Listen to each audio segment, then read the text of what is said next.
പൊതുവെ യാഥാസ്ഥിതികരായ മാതാപിതാക്കൾക്ക് മക്കളുടെ പ്രണയബന്ധങ്ങളെ അംഗീകരിക്കാൻ വലിയ ബുദ്ധിമുട്ടാണ്. പ്രത്യേകിച്ച് പെൺകുട്ടികൾ പ്രണയിക്കുന്നത് ദുരഭിമാനമായി കാണുന്നവരുണ്ട്. എന്നാൽ കൗമാരപ്രായത്തിൽ ഒരാളോട് ഇഷ്ടം തോന്നുന്നത് സ്വാഭാവികമായിരിക്കാം.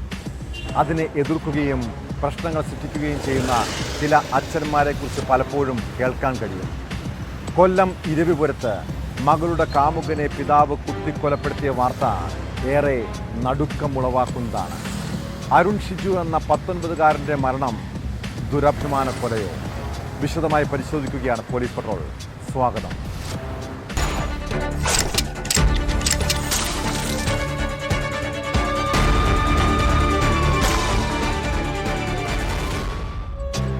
കോട്ടയത്തെ കെവിൻ എന്ന യുവാവിനെ മലയാളികൾ അത്ര വേഗം മറക്കാനിടയില്ല. 2018 മെയ് 27-നാണ് പ്രണയിച്ച് വിവാഹം കഴിച്ചതിൻ്റെ പേരിൽ ഭാര്യയുടെ ബന്ധുക്കൾ ചേർന്ന് ആ 23-കാരനെ ക്രൂരമായി കൊലപ്പെടുത്തിയത്. കേരളത്തെ നടുക്കിയ ആ സംഭവം നടന്ന് 6 വർഷത്തിനിപ്പുറം വീണ്ടും ഒരു ദുരഭിമാന കൊല. കൊല്ലം ഇരവിപുരത്ത് മകളുമായി അടുപ്പം പുലർത്തിയ 19-കാരനെ കുത്തിക്കൊന്നത് പെൺകുട്ടിയുടെ പിതാവാണ്. കൊല്ലം ഇരവിപുരം സ്വദേശി അരുൺ ഷിജുവാണ് മരിച്ചത്. സംഭവത്തിന് പിന്നാലെ വഞ്ചിക്കോവിൽ സ്വദേശി പ്രസാദ് ശക്തികുളങ്ങര പോലീസിൽ കീഴടങ്ങി. പ്രസാദിൻ്റെ മകളും അരുണും തമ്മിലുള്ള പ്രണയത്തെ ചോദ്യം ചെയ്തതാണ് വാക്കേറ്റത്തിലും കൊലപാതകത്തിലും കലാശിച്ചത്.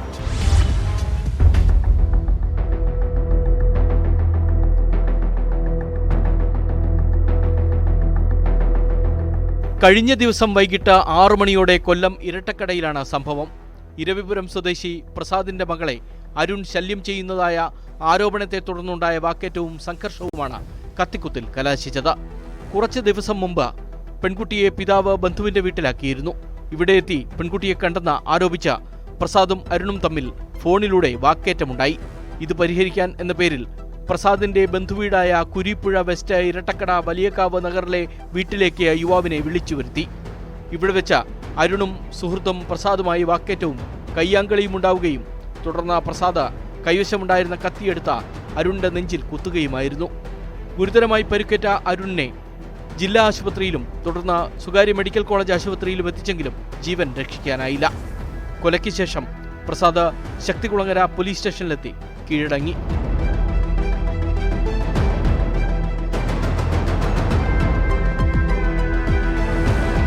തന്റെ മകനും പ്രസാദിന്റെ മകളും തമ്മിൽ കുറച്ചു കാലങ്ങളായി അടുപ്പത്തിലായിരുന്നെന്നും മകനെ കരുതിക്കൂട്ടി വിളിച്ചു വരുത്തി കൊലപ്പെടുത്തുകയായിരുന്നെന്നും അരുണിന്റെ മാതാവ് ആരോപിച്ചു.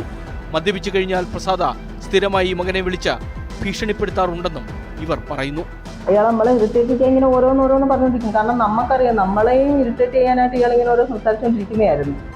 അപ്പോഴത്തേക്ക് നമ്മൾ പറഞ്ഞിട്ടുണ്ട്, അയാളുടെ അടുത്ത് സംസാരിക്കാനൊന്നും പോവരുതേ, അതിന് പോവരുതേ. നമ്മൾ എന്ന് വെച്ചാൽ അയാളെ പ്രായമുള്ളതല്ലേ, നിങ്ങൾക്ക് അങ്ങനെ ഉണ്ടെന്നുണ്ടെങ്കിൽ നിങ്ങളെല്ലാം ഇപ്പോൾ ആ പ്രായമല്ലല്ലോ, നിങ്ങൾ അവർ ഇവരെ എത്തുന്നത് വരെ അയാൾ പറയുന്നതെല്ലാം എന്തെന്ന് വെച്ചാൽ നിങ്ങൾ കേട്ട് ഇങ്ങനെ ആയിട്ടിരിക്കും എന്നൊക്കെ ഞങ്ങളിങ്ങനെ ഉപദേശിക്കും. അപ്പോഴാണ് ഇവനെ വിളിച്ചത് അങ്ങോട്ട്, വാടാ നമുക്ക് സംസാരിച്ച് തീർക്കാനുണ്ട്. എപ്പോഴും ഏക്കങ്ങ് സംസാരം. ഇരുവരുടെയും വിവാഹം നടത്താമെന്ന പ്രസാദ് സമ്മതിച്ചിരുന്നു എന്നും അരുണിന്റെ ബന്ധുക്കൾ പറയുന്നു. മോൻ ഇടയ്ക്ക് കാണാൻ ചെല്ലാനായിട്ട് നിർബന്ധിച്ച് ചെല്ലുക അങ്ങനെയൊക്കെയുള്ളൊരു ഇതുണ്ടായിരുന്നു. കാരണം പുള്ളിക്കാരി വിളിക്കുന്ന സമയത്ത് അവനെ കാണണം. കാരണം അത്രയും ജെന്യൂൻ ആയിരുന്നു അവൻ്റെ സ്നേഹബന്ധം എന്ന് പറയുന്നത്. അങ്ങനെ ഇരിക്കുമ്പോഴത്തേക്ക് വീണ്ടും മോളൊരു 17 വയസ്സ് കഴിഞ്ഞ് വീണ്ടും വന്നപ്പോഴത്തേക്ക് നമ്മൾ പറഞ്ഞു, ഇത് നടക്കത്തില്ല, നീ ഒരു കാര്യം ചെയ്യുക, അവിടെ നിൽക്കി, തൽക്കാലം ഇപ്പോൾ അവിടെ നിൽക്കുമെന്നും പറഞ്ഞൊക്കെ നിൽക്കുമ്പോഴത്തേക്ക് പുള്ളിക്കാരൻ തിരുവോണത്തിൻ്റെ തലേന്ന് വിളിച്ചിട്ട് പറഞ്ഞു, മക്കൾ തിരുവോണത്തിന് ഇവിടെ വരണം, എന്നതുപോലെ ബന്ധുക്കളൊക്കെ വന്നിട്ടുണ്ട്, നമുക്ക് കല്യാണം ആലോചിക്കാമെന്ന് പറഞ്ഞു. അന്ന് എന്തോ സംശയം കാരണം എൻ്റെ മോൻ പോയില്ല. ഞങ്ങൾ വിവാഹം നടത്തി കൊടുക്കാമെന്ന് പറഞ്ഞാൽ അയാൾ പുള്ളിക്കാരെ സമ്മതിച്ചതുമാണ്. പിന്നെ എന്തിനാണ് ഇത് ചെയ്തതെന്ന് നമുക്ക് ഇപ്പോഴും മനസ്സിലാവുന്നില്ല. മകളും അരുണുമായുള്ള സൗഹൃദം താൻ എതിർത്തിരുന്നുവെന്ന് പ്രസാദ് പോലീസിന് മൊഴി നൽകി.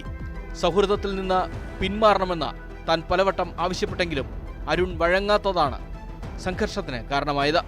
അരുൺ ആക്രമിച്ചപ്പോഴാണ് കുത്തിയതെന്നും ഇയാൾ പോലീസിനോട് പറഞ്ഞു. അതേസമയം നടന്നത് ദുരഭിമാനക്കൊലയാണെന്നാണ് യുവാവിന്റെ ബന്ധുക്കളുടെ ആരോപണം. സംഭവത്തിൽ പോലീസ് അന്വേഷണം തുടരുകയാണ്.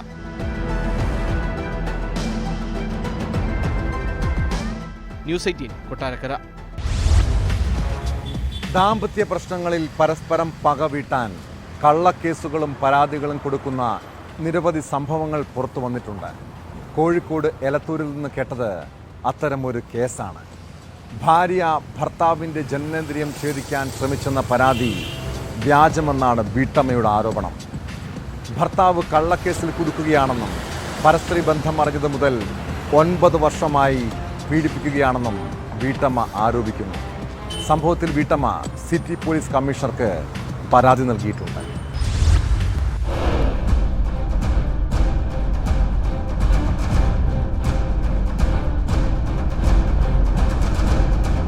കഴിഞ്ഞ വ്യാഴാഴ്ചയായിരുന്നു കേസിനാസ്പദമായ സംഭവം. ഭാര്യ ജനനേന്ദ്രിയം ഛേദിക്കാൻ ശ്രമിച്ചെന്ന് കാണിച്ച് തലക്കുളത്തൂർ സ്വദേശിയായ മധ്യവയസ്കൻ എലത്തൂർ പോലീസിൽ പരാതി നൽകി. എന്നാൽ ഭർത്താവ് കള്ളക്കേസ് കൊടുത്തതാണെന്നാണ് ഭാര്യയുടെ ആരോപണം. ഭക്ഷണമുണ്ടാക്കുന്നതിനിടെ ഭർത്താവ് കത്തിയുമായി എത്തി കഴുത്തിൽ ചേർത്ത് പിടിച്ച് കൊല്ലുമെന്ന് ഭീഷണിപ്പെടുത്തി. സഹോദരന്റെ മകനെയും കത്തികൊണ്ട് കുത്തി പരിക്കേൽപ്പിച്ചു. തുടർന്ന് മുറിയിലേക്ക് പോയി ഇയാൾ സ്വയം ജനനേന്ദ്രിയം മുറിച്ചതാണെന്നും വീട്ടമ്മ പറയുന്നു. എന്റെ കഴുത്തിന് കത്തി വെച്ച് എന്നെ കൊല്ലുമെന്ന് ഭീഷണിപ്പെടുത്തി. ഞാൻ കുതറി മാടി കത്തി കൈക്കൊണ്ട് പിന്നെ അടുത്ത വീട്ടിലേക്ക് ഓടി രക്ഷപ്പെട്ടതാ. കേസ് കൊടുത്തിട്ടുണ്ട്. കഴിഞ്ഞ ഓഗസ്റ്റ് 15 ഇങ്ങനെ തന്നെ ഈ വിഷയം പറഞ്ഞ് വീട്ടിൽ അടി ഉണ്ടായപ്പോൾ ഇന്റെ മക്കളെയും തലക്ക് അടി പിന്നെ വടി കൊണ്ട് ഫ്രൈ പാൻ കൊണ്ടൊക്കെ അടിച്ചതാക്കിയിട്ട് എലത്തൂർ പോലീസ് സ്റ്റേഷനിൽ കേസ് കൊടുത്തതാ. തന്റെ നിരപരാധിത്വം തെളിയും വരെ പോരാടുമെന്നും ഇത് സംബന്ധിച്ച് മുഖ്യമന്ത്രി, DGP, വനിതാ കമ്മീഷൻ എന്നിവർക്ക് പരാതി നൽകുമെന്നും വീട്ടമ്മ വാർത്താസമ്മേളനത്തിൽ പറഞ്ഞു. അതേസമയം ഭർത്താവിന്റെ പരാതിയിൽ എലത്തൂർ പോലീസിന്റെ അന്വേഷണം തുടരുകയാണ്.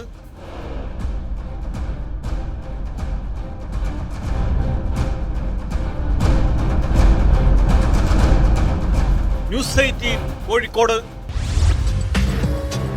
കൊല്ലം മൈനാഗപ്പള്ളിയിൽ സ്കൂട്ടർ യാത്രക്കാരിയെ കാറിടിച്ച് കൊലപ്പെടുത്തിയ കേസിൽ കാമുകനായ അജ്മലിനെ തള്ളിപ്പറഞ്ഞ് രക്ഷപ്പെടാനുള്ള ശ്രമമാണോ ഡോക്ടർ ശ്രീകുട്ടി നടത്തുന്നത്? നിർബന്ധിച്ച് മദ്യം കുടിപ്പിച്ചെന്നും അജ്മൽ പറഞ്ഞതെല്ലാം കള്ളമെന്നും ഡോക്ടർ അന്വേഷണ സംഘത്തിന് മുന്നിൽ നൽകിയ മൊഴി വിശ്വസനീയമാണോ? 20 ലക്ഷം രൂപയും സ്വർണ്ണാഭരണവും അജ്മൽ തട്ടിയെടുത്തെന്നും അത് തിരികെ കിട്ടാനാണ് സൗഹൃദം നിലനിർത്തിയതെന്നുമാണ് ശ്രീകുട്ടിയുടെ മൊഴി. കാറെടുക്കാൻ പറഞ്ഞത് പിൻസീറ്റിലെ യുവതിയെന്നാണ് നാട്ടുകാർ മൊഴി നൽകിയത്. എന്നാൽ സ്കൂട്ടർ യാത്രക്കാരി മുൻപിൽ വീണ് കിടക്കുന്നത് കണ്ടില്ലെന്നാണ് ശ്രീകുട്ടി പറയുന്നത്. മൈനാഗപ്പള്ളി വാഹനാപകട കേസിലെ യഥാർത്ഥ പ്രതി ആരെന്ന ചോദ്യം ഇപ്പോഴും ബാക്കിയാണ്.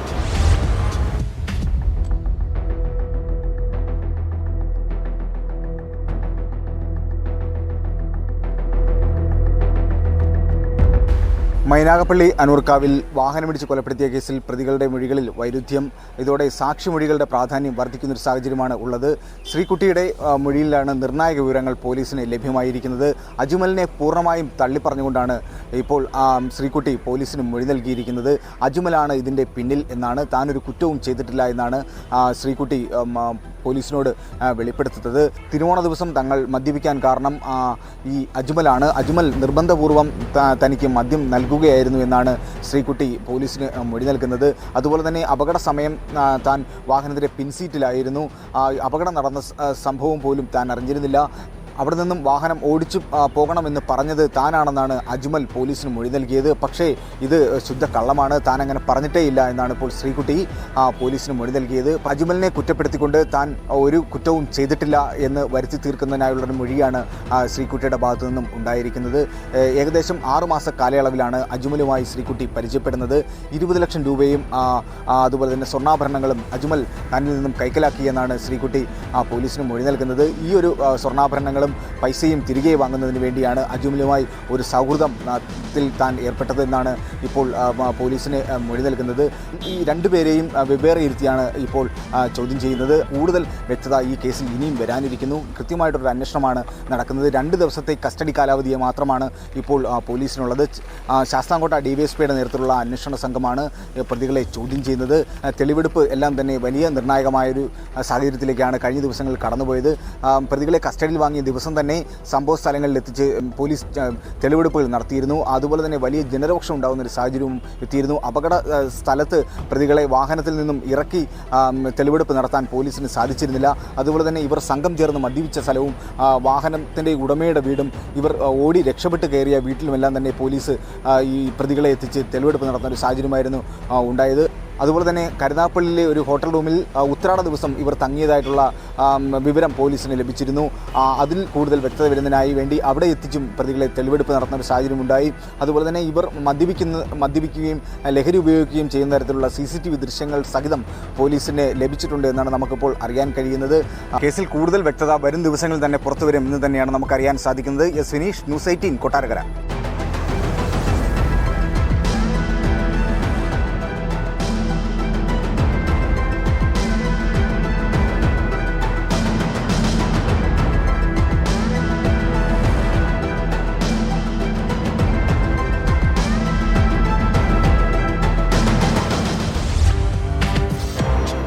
നിസ്സാര പ്രശ്നങ്ങളുടെ പേരിലാണ് നമ്മുടെ നാട്ടിലെ പല സംഘർഷങ്ങളും അക്രമവും ഉണ്ടാകുന്നത്. തൃശ്ശൂർ ചാലക്കുടിയിൽ വാടക നൽകാത്തത് ചോദ്യം ചെയ്തതിൻ്റെ പേരിൽ കെട്ടിട ഉടമയ്ക്കും കുടുംബാംഗങ്ങൾക്കും നേരെ ആക്രമണം. കട പൂട്ടിയതിനെ തുടർന്ന് വടിവാൾ ഉപയോഗിച്ച് ആക്രമണം നടത്തുകയായിരുന്നു. സംഭവത്തിൽ 2 പേർക്ക് പരിക്കേറ്റു. സംഭവത്തിന് ശേഷം രക്ഷപ്പെടാൻ ശ്രമിച്ച പ്രതി ചാലക്കുടി സ്വദേശി വർഗീസിനെ നാട്ടുകാർ പിടികൂടി പോലീസിലേൽപ്പിച്ചു.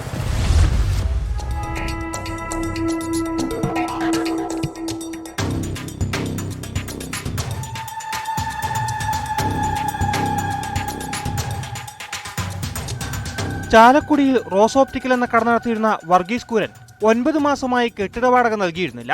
ഇതോടെ കഴിഞ്ഞ ദിവസം കെട്ടിട ഉടമ കട താഴിട്ട് പൂട്ടി. പൂട്ടുപൊളിച്ച് കടയ്ക്കകത്ത് കയറാൻ വർഗീസ് ശ്രമിച്ചതറിഞ്ഞാണ് കട ഉടമയും കുടുംബാംഗങ്ങളും സ്ഥലത്തെത്തിയത്.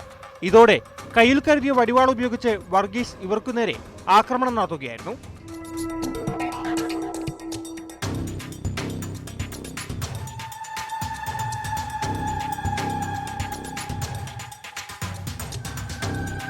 കടയുടമയായ CK ജോസഫിന്റെ മരുമകൻ മിൽട്ടൺ ബേബിയുടെ ചെവി വെട്ടേറ്റ് അറ്റുപോയി. മകൻ ജാക്സൺ ജോസഫിന്റെ കൈക്കും പരിക്കേറ്റു. ഈ ഷട്ടർ മാതിരി പൊളിച്ചിട്ടേക്കണ കണ്ടിട്ട് ഞങ്ങൾ വീട്ടിൽ നിന്ന് അന്വേഷിക്കാൻ വന്നതാണ്. വന്നത് അവിടെ എത്തിണ്ടായില്ല. അവിടെ എത്തിയപ്പോഴേക്കും ആള് ഓടി വന്ന് വടിവാളിന് വീശിയത് കയറി പിടിച്ചാരോണ്ട് ആരെയാണ് വടിവാളിന് വീശിയത്? എന്റെ ഭർത്താവ്. കൂടുതൽ പരിഭ്രാന്തി പരത്തിയതോടെ പ്രതിയെ നാട്ടുകാർ പിടികൂടി പോലീസിൽ ഏൽപ്പിക്കുകയായിരുന്നു.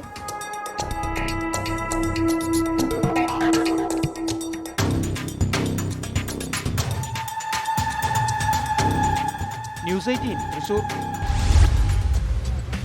പണം കടം വാങ്ങിയാൽ പിന്നെ തിരിച്ചു കൊടുക്കാൻ മടി കാണിക്കുന്നവർ നിരവധിയാണ്. ഇതിൻ്റെ പേരിൽ സുഹൃത്തുക്കൾ തമ്മിൽ പോലും വലിയ വൈരാഗ്യമുണ്ടാകാം. ചെന്നൈയിൽ പിതാവ് കടം വാങ്ങിയ പണം തിരികെ കൊടുക്കാത്തതിനാൽ നഷ്ടമായത് നിരപരാധികളായ 2 കുട്ടികളുടെ ജീവനാണ്. തിരുപ്പത്തൂർ ആമ്പൂരിലാണ് കടം വാങ്ങിയ പണം തിരികെ നൽകാത്തതിന് സുഹൃത്തിൻ്റെ 2 മക്കളെയും കഴുത്തു ഞെരിച്ച് കൊലപ്പെടുത്തിയത്. കേസിൽ വസന്തകുമാറിനെ പോലീസ് അറസ്റ്റ് ചെയ്തു.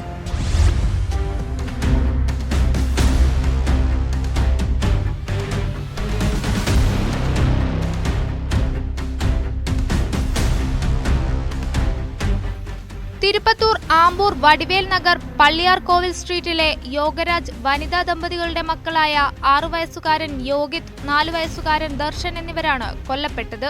പ്രതി വസന്തകുമാർ കുട്ടികളെ ലഘുഭക്ഷണം വാങ്ങിക്കൊടുക്കാനെന്ന പേരിൽ പുറത്തു കൊണ്ടുപോവുകയായിരുന്നു.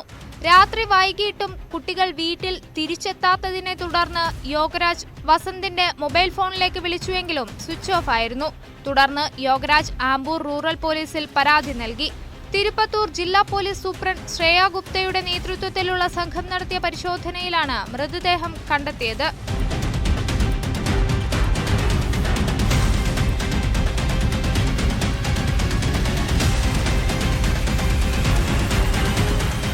സുഹൃത്തുക്കളായ യോഗരാജും വസന്തകുമാറും കെട്ടിട നിർമ്മാണ കരാർ ജോലികൾ ചെയ്യുന്നവരാണ്. യോഗരാജ് കുറച്ചുനാൾ മുൻപ് വസന്തകുമാറിൽ നിന്ന് വാങ്ങിയ 14,000 രൂപ തിരികെ നൽകിയില്ല. ഇതിന്റെ പേരിൽ വസന്തകുമാറിന്റെ ഭാര്യ പിണങ്ങി സ്വന്തം വീട്ടിലേക്ക് പോയി. ഇതോടെ കടുത്ത വിഷാദത്തിലായെന്നും ഭാര്യ പിണങ്ങിപ്പോകാൻ കാരണം യോഗരാജാണെന്ന വൈരാഗ്യം മൂലമാണ് കുട്ടികളെ കൊലപ്പെടുത്താൻ തീരുമാനിച്ചതെന്നും പ്രതി പോലീസിന് മൊഴി നൽകി.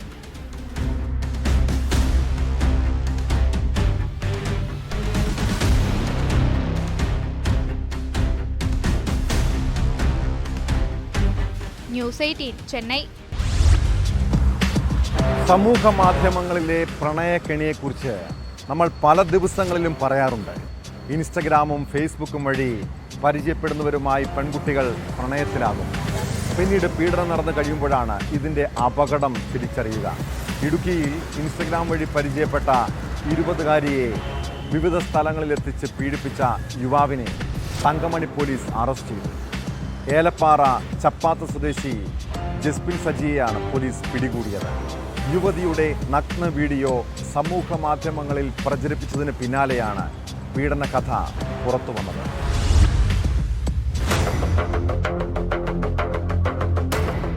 കഞ്ഞിക്കുഴി സ്വദേശിയായ 20കാരിയെ ഇൻസ്റ്റഗ്രാം വഴിയാണ് ചപ്പാത്ത പച്ചക്കാട് സ്വദേശി ജസ്പിൻ സജി പരിചയപ്പെട്ടത്.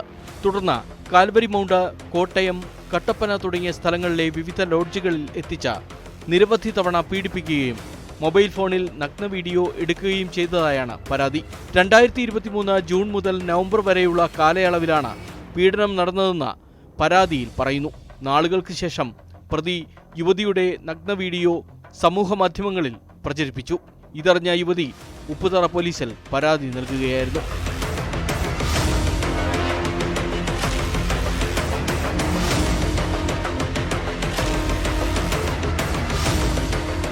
യുവതിയെ ആദ്യം പീഡിപ്പിച്ചത് കാൽവരി മൗണ്ടിൽ വെച്ചായതിനാൽ കേസ് ഉപ്പുതറ പോലീസ് തങ്കമണി പോലീസിന് കൈമാറുകയായിരുന്നു. തുടർന്ന് തങ്കമണി പോലീസ് പ്രതിയെ വീട്ടിലെത്തി അറസ്റ്റ് ചെയ്തു. ഇലക്ട്രിക്കൽ ജോലിക്കാരനായ പ്രതിയുടെ പേരിൽ സമാനമായ വേറെയും കേസുകളുണ്ടെന്ന് പോലീസ് പറയുന്നു. കോടതിയിൽ ഹാജരാക്കിയ പ്രതിയെ റിമാൻഡ് ചെയ്തു.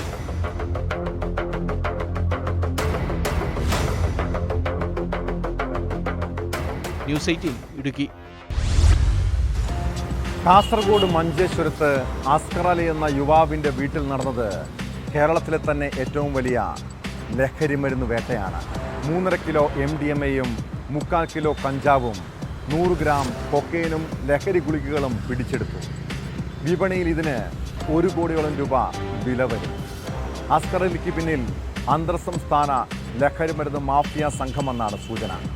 സംഭവത്തിൽ പോലീസ് വിശദമായ അന്വേഷണം ആരംഭിച്ചിട്ടുണ്ട്.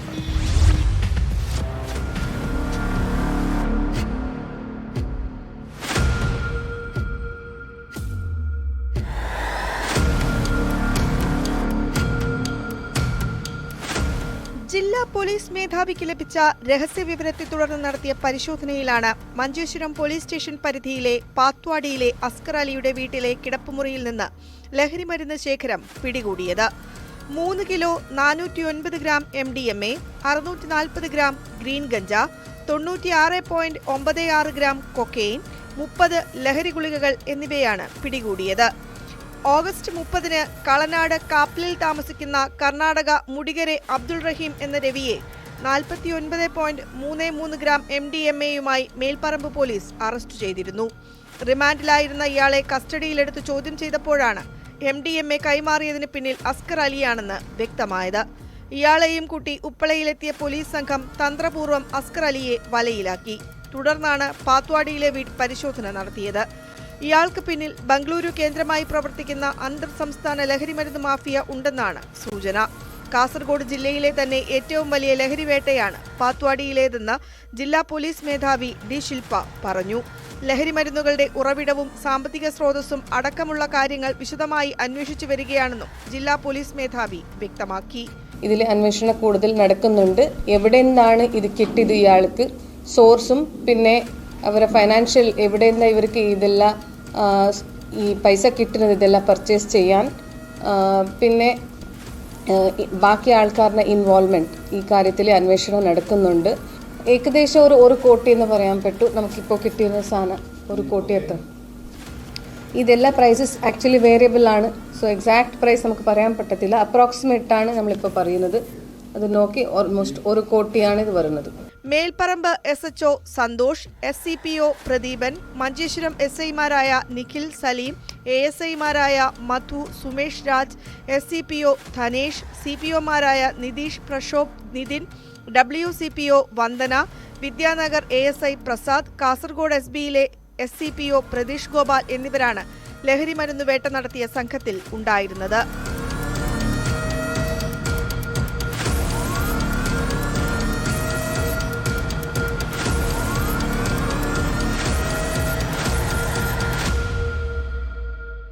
News 18 Kasaragod.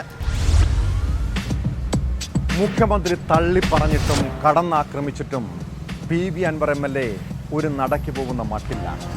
Political secretary P ശശിക്കും ADGP MR അജിത് കുമാറിനുമെതിരെ കൂടുതൽ ആരോപണങ്ങളുമായി വീണ്ടും രംഗത്തെത്തുകയാണ് അൻവർ. P ശശിക്ക് വേറെ അജണ്ട ഉണ്ടെന്നും MR അജിത് കുമാർ കൈക്കൂലി പണം കൊണ്ട് ഫ്ലാറ്റ് വാങ്ങിയെന്നും അൻവർ ആരോപിച്ചു. മുഖ്യമന്ത്രിയുടെ വാർത്താ സമ്മേളനത്തിന് ശേഷവും മാധ്യമങ്ങളെ കണ്ട അൻവർ പോലീസിലെ പുഴുക്കുത്തുക്കൾക്കെതിരായ പോരാട്ടം തുടരുമെന്നും വ്യക്തമാക്കി. അതേസമയം ADGPക്കെതിരായ പരാതിയിൽ തൃശൂർ റേഞ്ച് DIGയുടെ നേതൃത്വത്തിൽ അൻവറിൻ്റെ മൊഴിയെടുത്തു.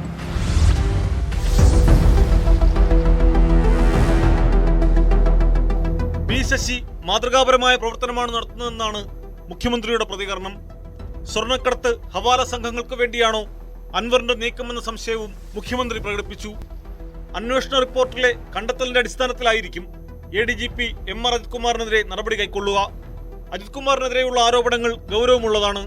തെറ്റുപറ്റിയിട്ടുണ്ടെങ്കിൽ നടപടി ഉണ്ടാകും. ആരോപണങ്ങളുടെ പേരിൽ മാത്രം നടപടിയെടുക്കില്ലെന്നും മുഖ്യമന്ത്രി.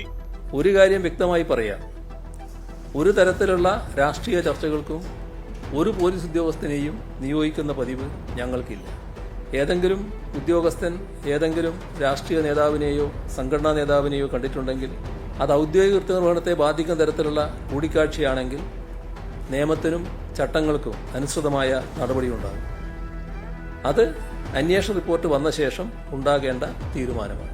മുഖ്യമന്ത്രിയുടെ വാർത്താ സമ്മേളനത്തിന് മുമ്പ് മാധ്യമങ്ങളെ കണ്ട PV അൻവർ MLA P ശശിക്കും ADGP MR അജിത് കുമാറിനുമെതിരെ ഗുരുതരമായ ആരോപണങ്ങൾ ആവർത്തിച്ചിരുന്നു.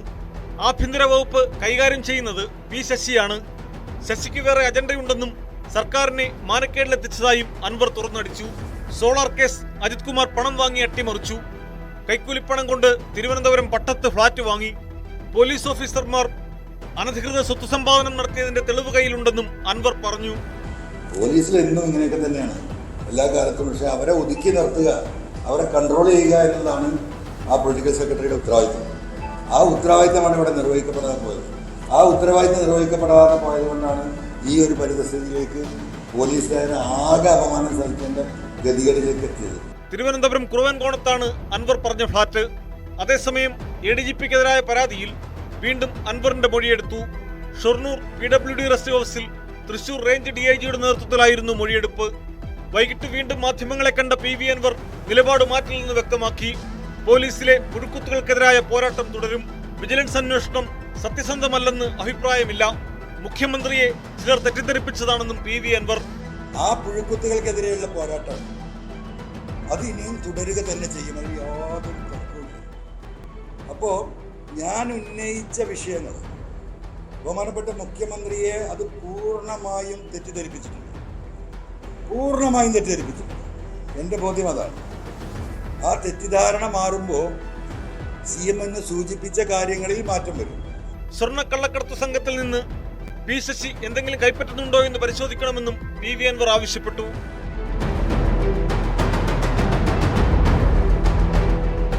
News desk, news 18. ക്ഷേത്രങ്ങളും ആരാധനാലയങ്ങളും മാത്രം ലക്ഷ്യമിട്ട് കവർച്ച നടത്തുന്നവരുണ്ട്.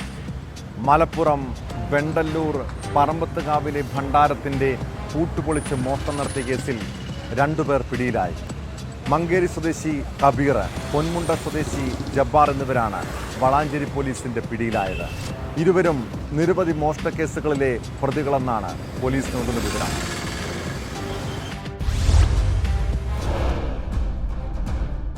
ഈ മാസം 11-നാണ് വെണ്ടല്ലൂർ പറമ്പത്തുകാവ് ക്ഷേത്രത്തിൽ മോഷണം നടന്നത്. അമ്പലമുറ്റത്ത് സ്ഥാപിച്ചിരുന്ന ഭണ്ഡാരത്തിന്റെ പൂട്ട് പൊളിച്ചായിരുന്നു മോഷണം. 10,000 രൂപയോളമാണ് മോഷ്ടാക്കൾ കവർന്നത്. ക്ഷേത്ര കമ്മിറ്റി ഭാരവാഹികൾ നൽകിയ പരാതിയിലാണ് വളാഞ്ചേരി പോലീസ് കേസെടുത്ത് അന്വേഷണം ആരംഭിച്ചത്. തുടർന്ന് ഇരുമ്പിളിയം മങ്കേരി സ്വദേശി കബീർ എന്ന മാതാ കബീർ, പൊന്മുണ്ടം സ്വദേശി ജബ്ബാർ എന്നിവർ വളാഞ്ചേരി പോലീസിന്റെ പിടിയിലാവുകയായിരുന്നു. കോടതിയിൽ ഹാജരാക്കിയ പ്രതികളെ റിമാൻഡ് ചെയ്തു. ഇവർക്കെതിരെ വേറെ മോഷണ കേസുകൾ ഉണ്ടോയെന്ന് പോലീസ് പരിശോധിച്ചു വരികയാണ്. ന്യൂസ് 18 തിരൂർ. പോലീസ് പട്രോളിന് പോകുന്നത് ഇടുക്കി കട്ടപ്പനയിലെ ഒരു ഹോട്ടലിലേക്കാണ്. ഹോട്ടലിൽ വിളമ്പിയ ചിക്കൻ കറിയിൽ ജീവനുള്ള പുഴുക്കൾ.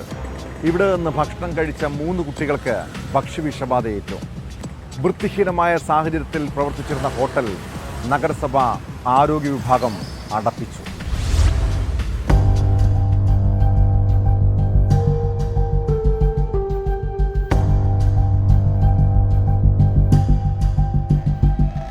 കട്ടപ്പന പള്ളിക്കവലയിൽ പ്രവർത്തിക്കുന്ന എയ്സ് ഹോട്ടലിൽ വിളമ്പിയ ചിക്കൻ കറിയിലാണ് പുഴുക്കളെ കണ്ടെത്തിയത്.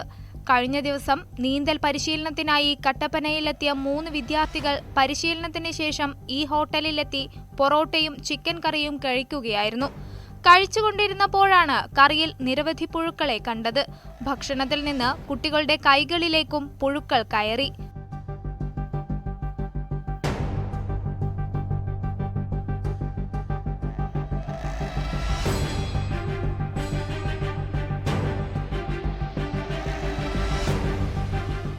പുഴുക്കളെ കണ്ട ഉടനെ കുട്ടികൾ ഛർദ്ദിച്ചു. തുടർന്ന് 3 ആശുപത്രിയിൽ പ്രവേശിപ്പിക്കുകയായിരുന്നു. വൃത്തിഹീനമായ സാഹചര്യത്തിൽ പ്രവർത്തിച്ചിരുന്ന ഹോട്ടൽ നഗരസഭാ ആരോഗ്യ വിഭാഗം അടപ്പിച്ചു.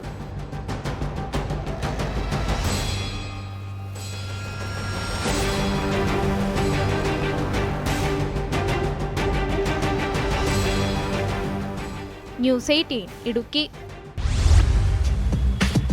2 വർഷം മുൻപ് ഡൽഹിയിൽ യുവതിയെ ലിവിംഗ് ടുഗദർ പങ്കാളി കൊലപ്പെടുത്തിയ ശേഷം മൃതദേഹം കഷ്ണങ്ങളാക്കി ഫ്രിഡ്ജിൽ സൂക്ഷിച്ച ഒരു കേസ് ഞെട്ടലോടെയാണ് അന്ന് നമ്മൾ കേട്ടത്. സമാനമായൊരു സംഭവമാണ് ബംഗളൂരുവിലെ മല്ലേശ്വരത്തുണ്ടായത്. യുവതിയുടെ മൃതദേഹം വെട്ടിമുറിച്ച് ഫ്രിഡ്ജിൽ സൂക്ഷിച്ച നിലയിൽ കണ്ടെത്തുന്നു. 29-കാരിയായ നാഗലക്ഷ്മിയാണ് കൊല്ലപ്പെട്ടതെന്നാണ് പോലീസ് നൽകുന്ന വിവരം.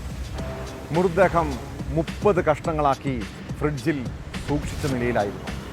6 മാസമായി ഭർത്താവുമായി വേർപിരിഞ്ഞ് കഴിയുന്ന യുവതി ഒറ്റമുറി വീട്ടിൽ ഒറ്റയ്ക്കായിരുന്നു താമസം.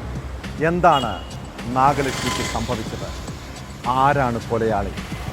പോലീസിന് പ്രതിയെക്കുറിച്ച് സൂചന ലഭിച്ചെന്നാണ് വിവരം. ഇതോടെ ഇന്നത്തെ പോലീസ് പത്രങ്ങൾ പൂർണ്ണമാകുന്നു. നമസ്കാരം.